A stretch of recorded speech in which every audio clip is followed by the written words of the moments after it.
لا إله إلا الله لا إله إلا الله لا إله إلا الله ما لنا رب سوى لا إله إلا الله لا إله إلا الله لا إله إلا الله ما لنا رب سوى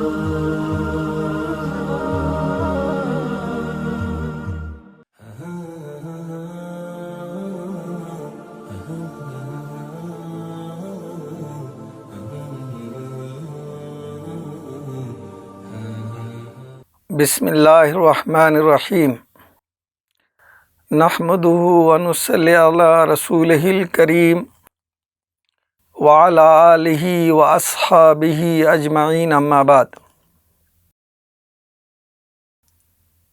क़ाल रसूलुल्लाह सल्लल्लाहु अलैहि वसल्लम इन्नमल आमालु बिन्नियात व लिकुल्लि इम्रिइन मा नवा।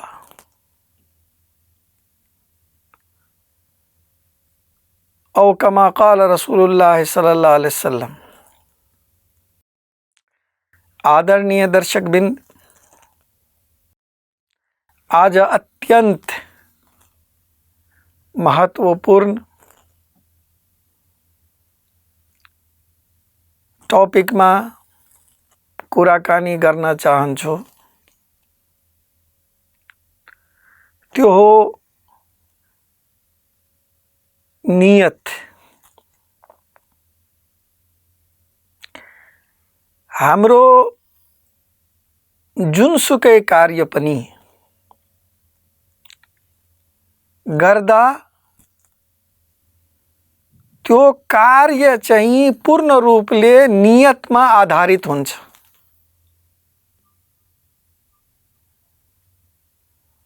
र एकजना मुसलमानले अल्लाह का सच्चा भक्त र अल्लाह का सच्चा दासले दुनिया का जुनसुकै कार्य गर्दा उसको एउटै नियत हुनुपर्छ, त्यो हो अल्लाह को खुशी को प्राप्ति।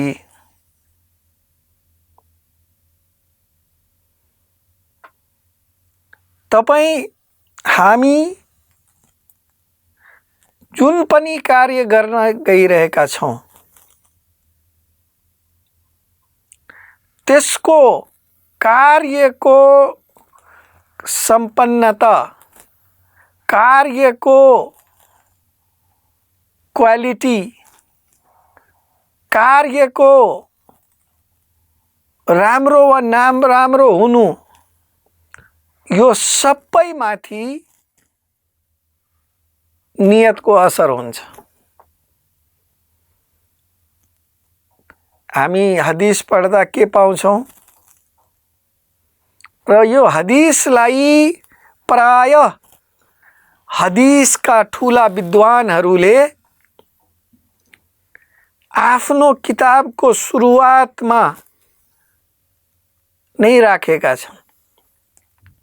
त्यो हो इन्नमल आमालु बिन्नियात। अमल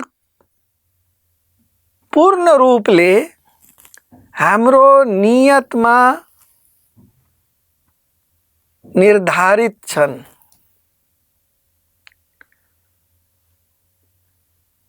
र मान्छेले त्यही पाउँछ जसको उसले नियत गरेका हुन्छ। र अगाडि हदीसमा यो पनि छ कि यदि कसैले हिजरत गरेको छ, हिजरत भन्नाले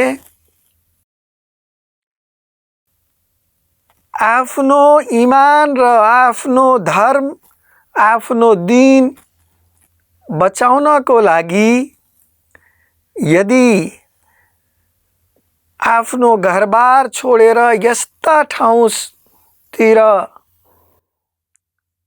प्रस्थान गर्ने जहाँ उसले इस्लामी नियम कानुन अनुसार आफ्नो जीवन व्यतीत गर्न सक्छ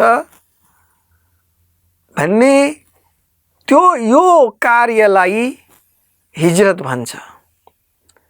र यो एकदमै मान्छेको लागि कठिन कार्य हुन्छ कि जुन ठाउँमा जन्मिएको हो, जुन ठाउँमा सबै इष्टमित्र र आफन्तहरू हुन्छन्, जहाँ उसको घर र प्रोपर्टी हुन्छ, त्यस्तो सबै कुरालाई छोडेर एउटा यस्तो ठाउँ जुन उसको लागि परिचित छैन, यस्ता मान्छेहरू जोसँग उसको कुनै नाता छैन, त्यतातिर मात्र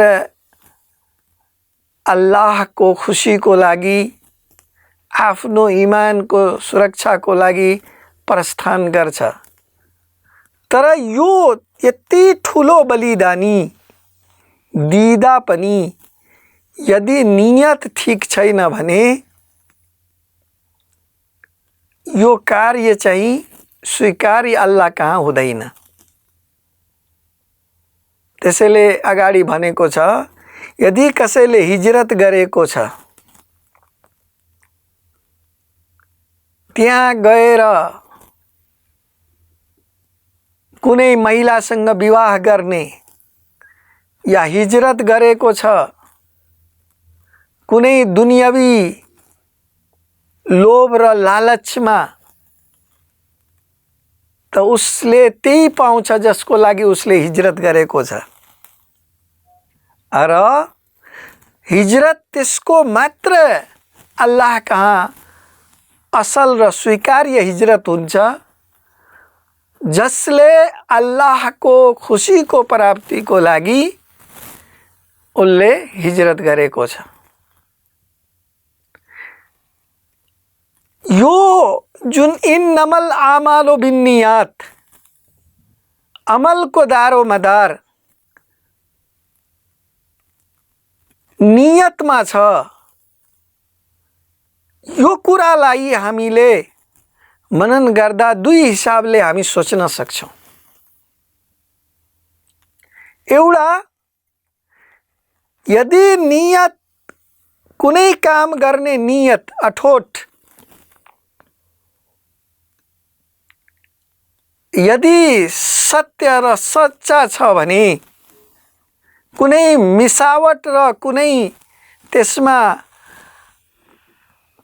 सानो तुच्छ चीजको मिलावट भएको छैन भने कार्यमाथि पनि उसको असर पर्छ। यदि मात्र अल्लाहको खुसीको लागि यदि मान्छेले कुनै काम गर्छ भने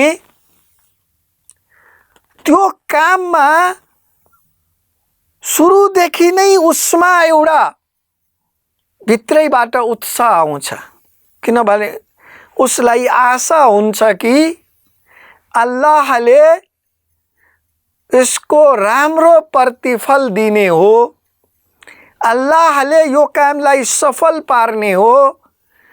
यो कुराको विश्वासले गर्दा उसको काममा मजबुती आउँछ, उसको काम राम्रो हुन्छ। र सँगसँगै जब उसको नियत यो हुन्छ कि यो अल्लाहको लागि हो भने उसलाई त्यो कार्य गर्दा सधैँ यो उसको भित्री सोचमा हुन्छ कि यो जुन कार्य म गरिरहेको छु अल्लाहले देखिरहेका छन्।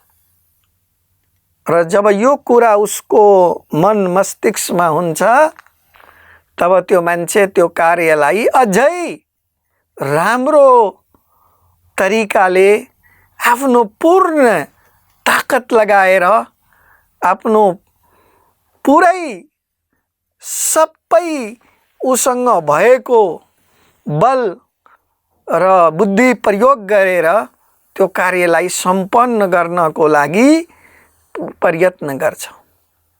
सँगै उसलाई फेरि यो प्रतिफल पनि यो संसारमा त हामी राम्रो गर्यो भने सफलता पाउँछौँ, सँगै अल्लाहले यसमा खुसी भएर हामीलाई अझै स्वर्गको रूपमा ठुलो प्रतिदान दिने हो भन्ने आशा पनि हुन्छ। यसरी नियतको असर कामको क्वालिटी र काम गर्ने क्षमता र कामलाई राम्रो गर्ने नराम्रो गर्नेमा पनि हुन्छ। यदि कोही मान्छेले यो काम मेरो हो, मैले यसको स्वामित्व लिएको छु र यो राम्रो गरिए यसको प्रतिफल मैले पाउने छु भन्ने नियत छ भने उसको काम गराई अर्कै खालको हुन्छ। जब मान्छेले यो काम अर्काको हो भन्ने ठान्छन्, त्यति बेला उसको गराई चाहिँ त्यही हिसाबले कमजोर भइहाल्छ। त्यसैले कुनै काम गर्नु अघि आफ्नो नियतलाई पहिले हेर्नुपर्छ कि हाम्रो नियत कस्तो छ। आदरणीय दर्शकबिन, यो त भयो काम गर्न माथि उसको असर, उसको प्रभाव।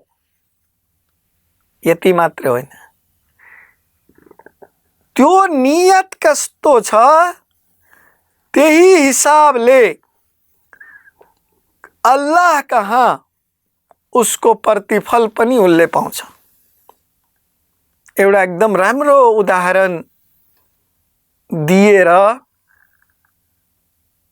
अल्लाहका सन्देष्टा सम्पूर्ण मानव जगतका लागि करुणा र उसको उद्धारका लागि आफ्नो सबै चीज बलिदानी गर्ने अल्लाहका अन्तिम रसूल हजरत मोहम्मद सल्लल्लाहु अलैहि वसल्लमले यसलाई अझै प्रष्ट पार्नको लागि राम्रो तरिकाले सम्झाउनु भएको छ।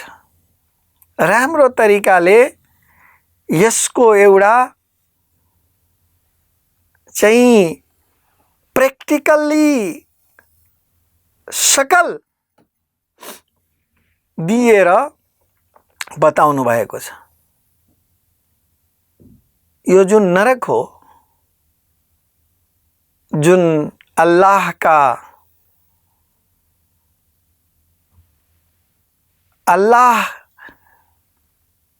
का आदेशहरू नमान्ने, अल्लाहलाई नमान्ने, संसारमा विध्वंस मचाउने, अत्याचार गर्ने मान्छेहरूको लागि छ नरक।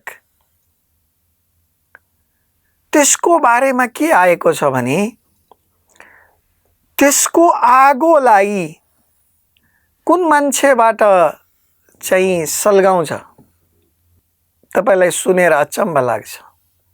यसलाई कसरी अल्लाहको रसूल सल्लल्लाहु अलैहि वसल्लमले हाम्रो बुझ्ने गरी बुझाउनु भएको छ कि त्यो मान्छे जसलाई अल्लाहले कुरान का नॉलेज दिए, कुरान का ज्ञान दिए र उसले कुरान को व्याख्या गरे, कुरान को व्याख्या चाहे उसले लिखित रूपमा गर्यो या मौखिक रूपमा उसले मानवसम्म कुरान को व्याख्या गरेर सबैलाई कुरान को सन्देश पुर्याए, त्यस्तो मान्छेबाट यो आगोलाई सुरुवात गर्ने छ, त्यो आगो जलाउने र बाल्ने। के को कारणले? हदीसमा आएको छ कि त्यो अन्तिम फैसलाको निर्णयको दिन अल्लाह तालाले एकजना मान्छेलाई बोलाउँछ र सोध्नुहुन्छ कि तिमीलाई मैले कुरानको ज्ञान दिएका थिए, तिमीले के गर्यो त? उसले भन्छ अल्लाह मैले उसको व्याख्या गरेँ, मान्छेसम्म यो सन्देश पुर्याउनको लागि अन्तक र निरन्तर मेहनत गरेँ र यो कुरालाई अरूसम्म पुर्याएँ। अल्लाहले भन्छ कि तिमीले त यो काम यस कारणले गर्यो कि मान्छेलाई तिमीलाई कुरानका ठुला ज्ञाता, उसका वाचक, उसका अनुवादक भनुन्, कुरानका ठुला जानकार भनुन् र त्यसबाट तिमीले सांसारिक मोह र संसार कमाउनको लागि यो काम गर्यो र तिमीले यसको प्रचार गर्यो।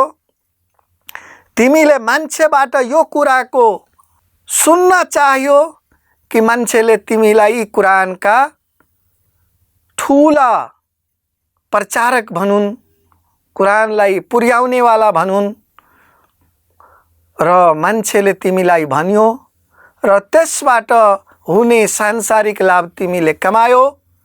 अब आखिरतमा यहाँ तिमीले त मेरो लागि यो काम गरेको थिएन, त्यसैले जसको लागि तिमीले गरेका थियो त्यसैबाट उसको आज प्रतिफल पनि माग र उसलाई चाहिँ नरकमा फालिदिन्छ।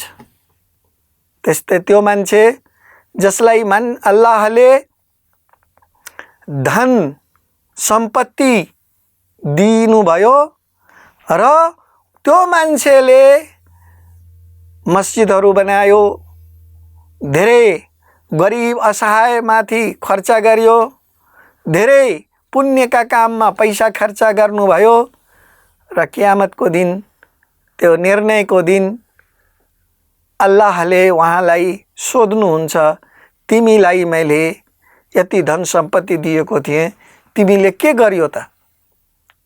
उसले भन्छ अल्लाह मैले त कुनै ठाउँ छोडेन जहाँ यो पैसा तिम्रो के अरे दिनको बाटोमा दिनको लागि खर्च गरेन। अल्लाहले भन्नु उहाँलाई जवाफ दिनुहुन्छ कि तिमीले त मान्छेले तिमीलाई ठुलो दानी भनुन् भनेर यो काम गरेको थियो। अल्लाहले यो मान्छेले तिमीलाई भनिसक्यो, तिमीले जसको लागि गरेका थियो त्यसको प्रतिफल पाइसक्नु भयो। अब आखिरतमा आज तिम्रो लागि केही पनि छैन र उसलाई पनि नरकमा हालिदिन्छ। त्यसैले त्यस्तै एकजना मान्छे जसलाई अल्लाहले बल दियो, बुद्धि दियो, उसले अल्लाहको यो सत्य स्थापनाको लागि, अत्याचारबाट मान्छेलाई बचाउनको लागि अल्लाहको बाटोमा आफ्नो ज्यान लगाए, यहाँसम्म कि वो शहीद भए। जब त्यस्तो मान्छेसँग अल्लाहले सोध्नुहुन्छ कि तिमीलाई त मैले बल दिए, बुद्धि दिए, तिमीले के गरियो भने उसले भन्छ कि अल्लाह मैले त तिम्रो जुन आदेश थियो, जुन सत्य स्थापना थियो त्यसको लागि सकभर प्रयत्न गरेँ र यहाँसम्म कि आफ्नो ज्यान दिए। अल्लाहले भन्नुहुन्छ तिमीले त यो सबै काम यसले गर्यो कि मान्छेले तिमीलाई ठुलो यस काममा अगाडि तिमी छौ भन्ने, मान्छेले तिम्रो प्रशंसा गरोस् यसको लागि गरियो। त्यसैले तिम्रो चाहिँ त्यो काम जसको लागि गरेका थियो त्यसबाट तिमी आफ्नो प्रतिदान पाओ र यहाँ चाहिँ तिम्रो लागि केही पनि छैन र उसलाई पनि अल्लाहले नरकमा हालिदिन्छ। आदरणीय दर्शकबिन, मात्रै नियतको फरकले गर्दा हाम्रो राम्रो भन्दा राम्रो काम, ठुलो परिश्रम हामीलाई चाहिँ स्वर्गबाट नरकमा पुर्याइदिन्छ। त्यसैले र यदि हाम्रो नियत सत्य हो, अल्लाहको खुसीको प्राप्तिको लागि हो भने फेरि हामीलाई के शुभ सूचना दिएको छ कि यदि कुनै राम्रो कामको हामीले सही नियत गर्यो भने र त्यसलाई गर्न सकेन भने अल्लाहले नग्न सक्दा पनि एक पुण्य चाहिँ अल्लाहले दिनुहुन्छ। अब नियतले गर्दा मात्रै मान्छेले पुण्य पाउँछ, त्यो काम नगरेर पनि। त्यसैले हामीले आफ्नो नियतको शुद्धितर्फ सबैभन्दा पहिले ध्यान दिनुपर्छ। नियत भनेको जब हामी कुनै काम गर्नको लागि इरादा गर्छौं त्यति बेला नै आफ्नो नियतलाई हेरौं कि हाम्रो नियत अल्लाहको खुसीको प्राप्तिको लागि हो कि अरूको लागि हो। यदि अल्लाहको खुसीको प्राप्तिको लागि होइन भने हामी आफूलाई सच्याउँ र आफ्नो नियतलाई चाहिँ सही पारौँ कि मात्र अल्लाहको खुसीको लागि गर्नुपर्छ। काम गर्नु अघि नै आफ्नो नियतलाई एकदमै त्यसलाई हेरौँ कि त्यो शुद्ध हो कि होइन, त्यो शुद्ध पारौँ, मात्र अल्लाहको खुसीको लागि काम गरौँ। त्यसपछि जब हामी काम गर्न सुरु गर्छौं, मान्छे चाहिँ पहिलेदेखि एकदम राम्रो नियतको हुन्छ, तर काम गर्ने बेलामा उहाँलाई अलिकति फेरि उसको भित्रबाट उक्साहट आउँछ। शैतानले उसलाई भित्रबाट मनमा अलिकति कुरा हालिदिन्छ र बीचमै नियत बिग्रिहाल्छ। त्यसैले जब काम हामी सुरु गरौँ त्यति बेला पनि आफ्नो नियतको जायजा लिइराखौँ कि हाम्रो नियत जुन अल्लाहको खुसीको लागि थियो कि त्यही हो कि अरू कुनै कुरा बीचमा मिसेछ भने तुरन्त त्यसलाई त्यहाँबाट हटाउँ। जस्तै हामी नमाजमा गएका थियौँ, नियत एकदम शुद्ध थियो हाम्रो, तर नमाज पढ्दा पढ्दै केही मान्छेहरू आयो।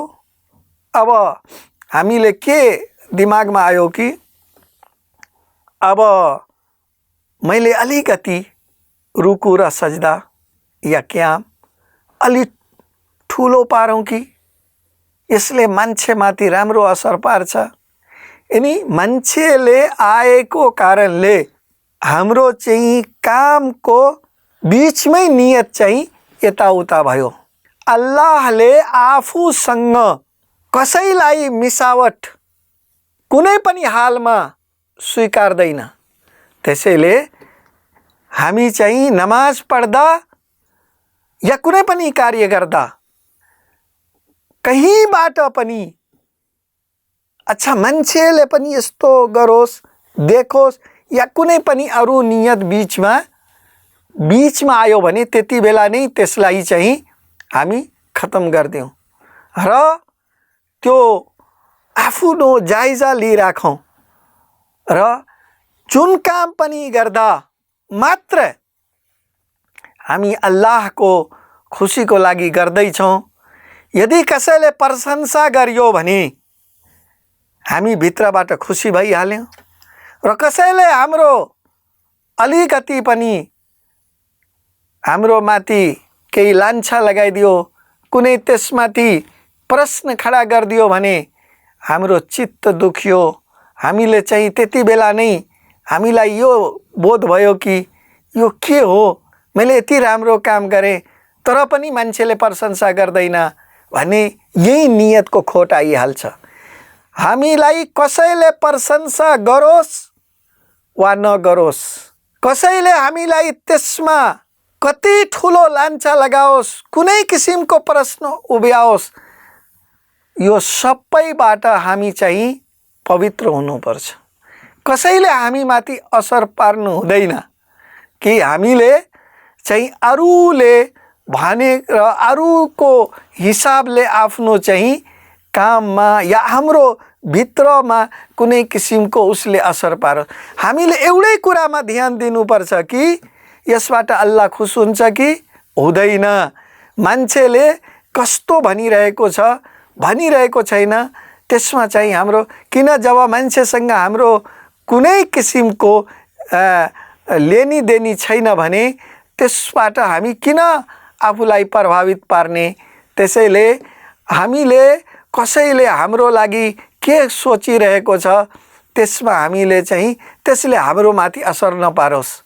त्यस्तै काम सकिएपछि एउटा हुन्छ नि, मैले एकदम राम्रो काम गरेँ, भित्रबाट मान्छेमा एउटा अहमता आउँछ, त्यो नआओस्। त्यसैले हामी हेर्छौँ कि हामी जुन पनि राम्रा कामहरू गर्छौँ त्यसपछि अल्लाहले के भन्छन्, अल्लाहको शुक्र गर र अल्लाहसँग क्षमा याचना गर। किनभने शुक्र यो कारणले कि अल्लाहले तिमीलाई यस्ता राम्रो काम गर्ने क्षमता र तौफिक दिनुभयो र क्षमा याचना इस्तिगफार यो कारणले कि काम गर्नको लागि जति हामीले गर्नुपर्ने थियो त्यति हामीले गर्न सकेन। त्यसैले हामी अल्लाहसँग क्षमा प्रार्थी छौँ। यसरी हामी चाहिँ आफ्नो नियतको सुरक्षा गर्न सक्छौँ, पहिले पनि, बीचमा पनि र पछि पनि। अल्लाहले हामीलाई आफ्नो नियतको शुद्धतातिर ध्यान दिने तौफिक दिउन् र हाम्रो जुन पनि कर्म हो त्यसलाई स्वीकारुन्। आमीन। वाखिर दावाना अनिल हम्दुलिल्लाहि रब्बिल आलमीन। वलक़द यस्सरना अल-क़ुरआन लिज़्ज़िक्रि फ़हल मिन मुद्दकिर।